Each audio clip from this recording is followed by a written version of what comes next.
आज है 1 दिसंबर 2024। दिन रविवार मधुभाषी में आपका फिर से स्वागत है। चलिए देखते हैं मध्य प्रदेश की फटाफट 25 बड़ी खबरों को। इससे पहले आप न्यूज को कहां से देख रहे हैं यह हमें कमेंट में बताना ना भूलें। मुख्यमंत्री मोहन यादव 6 दिन की यूके और जर्मनी की यात्रा कर शनिवार को भोपाल लौटे। दोनों देशों से मध्य प्रदेश को 78,000 करोड़ रुपए के निवेश प्रस्ताव मिले हैं। जर्मनी की ओर से 18,000 करोड़ के, जबकि यूके की ओर से 60,000 करोड़ के निवेश प्रस्ताव मिल चुके हैं। मुख्यमंत्री ने कहा, आज यूके हो या जर्मनी, दोनों देशों को बड़े पैमाने पर हमारे स्किल्ड युवाओं की दरकार है। हमें तो यहां तक कहा गया कि अगर कोई 5वीं फेल हो तो उसे थोड़ी जर्मन भाषा सिखा दो, रोजगार दे देंगे। एमपी पुलिस के वर्तमान मुखिया डीजीपी सुधीर सक्सेना की विदाई परेड भोपाल में शनिवार को आयोजित की गई। शाम 4 बजे मोतीलाल नेहरू स्टेडियम में हुई परेड में एमपी पुलिस के इतिहास में एक नया अध्याय जुड़ गया। इस दौरान डीजीपी की आईपीएस बेटी सोनाक्षी सक्सेना ने बतौर कमांडर अपने पिता को सलामी दी। शिवपुरी में माधव नेशनल पार्क में केंद्रीय मंत्री ज्योतिरादित्य सिंधिया पर मधुमक्खियों के झुंड ने हमला कर दिया। वहां मौजूद 12 से ज्यादा लोगों को मधुमक्खियों ने काट लिया। सुरक्षाकर्मियों ने उन्हें जैसे तैसे बाहर निकाला। सिंधिया यहां चांदपाठा झील पर ड्रेजिंग मशीन का उद्घाटन करने पहुंचे थे। हमले के बाद उन्हें बिना उद्घाटन किए ही लौटना पड़ा। बागेश्वर धाम के पीठाधीश्वर पंडित धीरेन्द्र कृष्ण शास्त्री ने कहा कि अगर तुम अकेले रहोगे तो कश्मीरी हिंदुओं की तरह भागना पड़ेगा, अगर तुम एकजुट रहोगे तो धर्म विरोधियों को देश छोड़कर भागना पड़ेगा। धीरेन्द्र शास्त्री शनिवार को इंदौर में थे। वे यहां लाल बाग परिसर में हिंदू युवा सम्मेलन में शामिल हुए। मध्य प्रदेश में 1460 लोगों पर एक डॉक्टर है, जबकि आवश्यकता 40,000 अधिक है और चाहिए 89,000। वर्तमान में सिर्फ 49,000 डॉक्टर उपलब्ध हैं। विश्व स्वास्थ्य संगठन के मानकों के अनुसार 1,000 की आबादी पर एक डॉक्टर होना चाहिए। स्वास्थ्य मंत्रालय के अनुसार देश में डॉक्टरों का औसत WHO के मानकों से बेहतर है, लेकिन मध्य प्रदेश की स्थिति देखें तो यहां 1460 लोगों की आबादी पर एक डॉक्टर है। लोकसभा में शुक्रवार को पूछे गए एक सवाल के जवाब में यह जानकारी सामने आई है। मुरैना में खाद की कमी जारी है, जिससे किसानों को कालाबाजारी और नकली खाद खरीदने के लिए मजबूर होना पड़ रहा है। DAP और यूरिया की कीमतों में भारी वृद्धि हो रही है। खाद माफिया सक्रिय हैं और प्रशासनिक कार्रवाई में रुकावट आ रही है। सामाजिक कार्यकर्ताओं ने सरकार के दावों पर सवाल उठाए हैं। शहर से लेकर ग्रामीण क्षेत्रों तक DAP की एक बोरी पर 500 रुपए तक की कालाबाजारी हो रही है, जबकि यूरिया की बोरी लगभग दोगुने दाम पर बेची जा रही है। मध्य प्रदेश सरकार ने निमाड़ को संभाग बनाने की प्रक्रिया शुरू कर दी है। संभागीय मुख्यालय के लिए ज्यादातर झुकाव खरगोन जिले की तरफ है। ऐसे में खंडवा और बुरहानपुर के जनप्रतिनिधि चाह रहे हैं कि खंडवा ही संभागीय मुख्यालय होना चाहिए। यह रेल और सड़क कनेक्टिविटी के साथ साथ प्रशासनिक सुविधाओं और धार्मिक पर्यटन से परिपूर्ण है। ग्वालियर में 2 आई स्पेशलिस्ट पर जिला उपभोक्ता फोरम ने 1 लाख रुपए का जुर्माना लगाया है। डॉक्टर पर ऑपरेशन में लापरवाही बरतने का आरोप है। ऑपरेशन के बाद 76 साल के बुजुर्ग की दाहिनी आंख की रोशनी धीरे धीरे कम होने लगी थी। कुछ समय बाद पीड़ित को एक आंख से दिखना बंद हो गया था। बर्फीली हवाओं से मध्य प्रदेश ठिठुर गया है। कई शहरों में दिसंबर जनवरी जैसी ठंड पड़ रही है। भोपाल में नवंबर का महीना 36 साल में सबसे ज्यादा ठंड का है। यहां पारा 8 डिग्री तक पहुंच चुका है। वहीं मंडला और शहडोल में पारा 60 डिग्री के नीचे है। नवंबर के आखिरी दिन भी तेज सर्दी का असर रहने की संभावना है। दिसंबर में कड़ाके की ठंड का दौर रहेगा। महिदपुर में भाजपा नेता बहादुर सिंह चौहान के साथ मारपीट के मामले में कांग्रेस नेता जीतू पटवारी ने एसपी कार्यालय का घेराव किया। पटवारी ने आरोप लगाया कि चौहान ने कांग्रेस नेताओं के खिलाफ झूठी FIR दर्ज कराई है। अगर 24 घंटे में FIR से नाम नहीं हटाए गए तो वे धरना देंगे। भोपाल में मिंटो हॉल के बाहर शनिवार को वक्फ बोर्ड हटाओ, भारत बचाओ के पोस्टर लगाए गए। मिंटो हॉल के बाहर लगाए गए पोस्टर पर किसी व्यक्ति या संस्था का नाम नहीं लिखा है। फिलहाल पोस्टर किसने लगाए, इसका खुलासा नहीं हो सका है। पुलिस ने बैनर पर संज्ञान लेते हुए जांच शुरू कर दी है।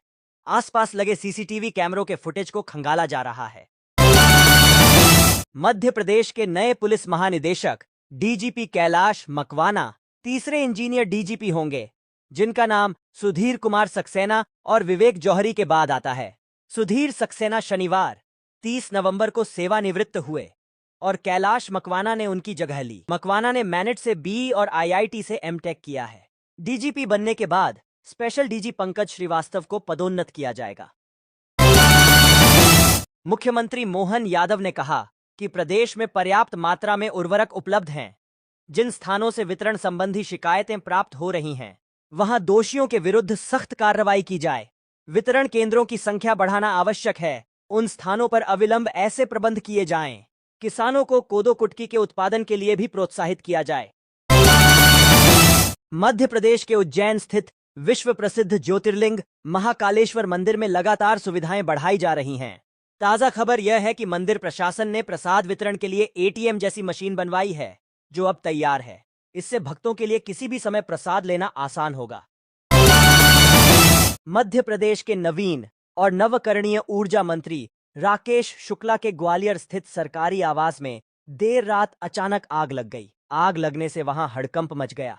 सूचना मिलने पर तत्काल फायर ब्रिगेड का अमला वहां पहुंचा और मशक्कत के बाद आग पर काबू पाया। आग लगने के कारणों का अभी पता नहीं चला है। केंद्रीय मंत्री और क्षेत्रीय सांसद शिवराज सिंह चौहान ने शनिवार को रायसेन के पठारी गांव के पास 9 करोड़ 36 लाख रुपए की लागत से बनने वाले शासकीय विधि महाविद्यालय का शिलान्यास किया।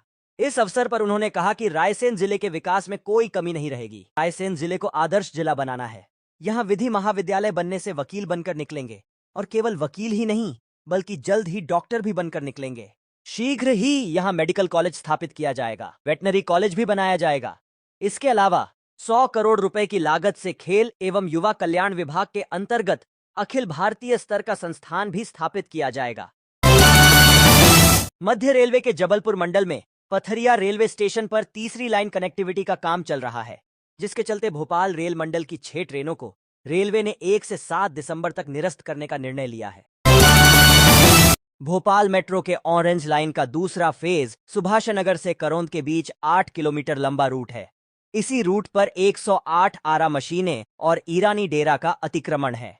आरा मशीनों की शिफ्टिंग में देरी होने और अतिक्रमण नहीं हटने से दूसरे फेज का काम अटक गया है। जिस जगह आरा मशीनों की शिफ्टिंग होना है, वहां न तो सड़क है न ही बिजली पानी की सुविधा है।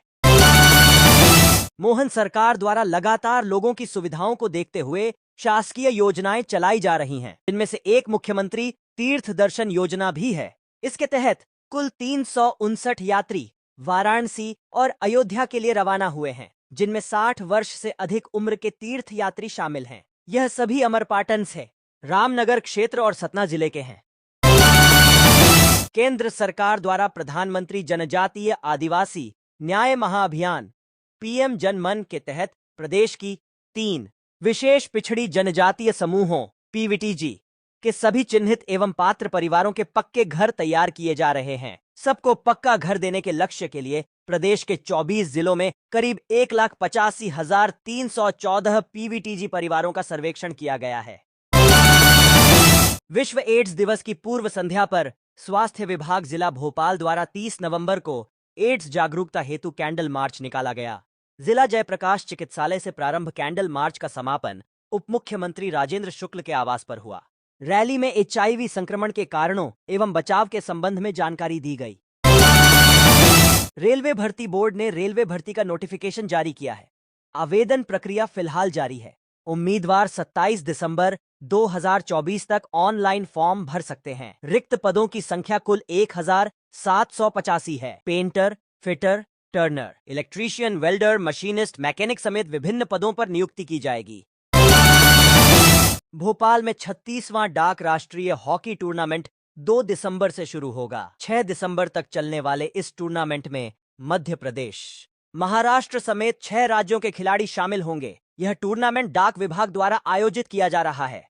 उद्घाटन समारोह में भारतीय हॉकी टीम के पूर्व खिलाड़ी सैयद जलालुद्दीन रिजवी भी मौजूद रहेंगे।